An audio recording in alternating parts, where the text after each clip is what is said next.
इसी तरीके से सूरह फातिहा के सिलसिले में नमाज की हर रकात, फर्ज की पहली 2 रकातों में, फर्ज नमाजों की पहली 2 रकातों में और फर्ज के अलावा हर तरह की वाजिब, नफल, सुन्नत, मौकदा, गैर मौकदा, वाजिब नमाजों की हर रकात में सूरह फातिहा का पढ़ना वाजिब है। क्या है?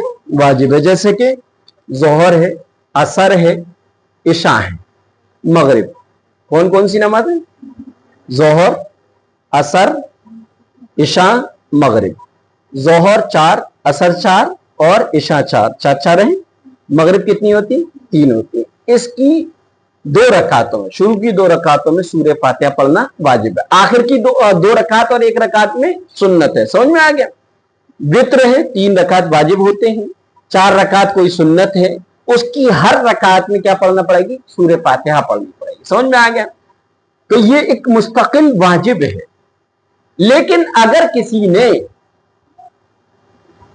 अलहम्दो वो फर्ज नमाज, फजर, वो जोहर, असर, इशा की आखिरी 2 रकातों में सूरह फातिहा को वाजिब समझकर पढ़ा, अगरचे वाजिब नहीं है, सुन्नत है, तब भी नमाज हो जाएगी। लेकिन इस सवाल के ज़िम्न में बताना मकसद ये है कि आप लोग जब भी अपने रिश्तेदार, खास तौर में मस्तूरात के दरमियान आप पहुंचे तो उनसे अल्लाह के वास्ते बातों ही बातों में एक मसला मालूम कर लें। अगर उनके मसला मालूम करने पर या उनकी जबान से उनके पेट का हाल जानने पर आपको ये लगे कि इनकी नमाजें बिल्कुल सही है तो अल्हम्दुलिल्लाह। और अगर आपको ये महसूस हो कि अब तक ये नमाजें गलत पढ़ रही हैं तो उनको मसला बताएं।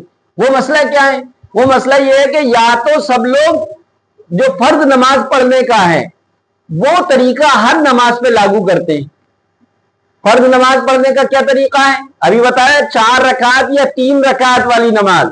2 रकात का तो मसला ही नहीं है, फजर का तो कोई मसला नहीं है। मसला है जोहर का, असर का, इशा का, मगरिब का।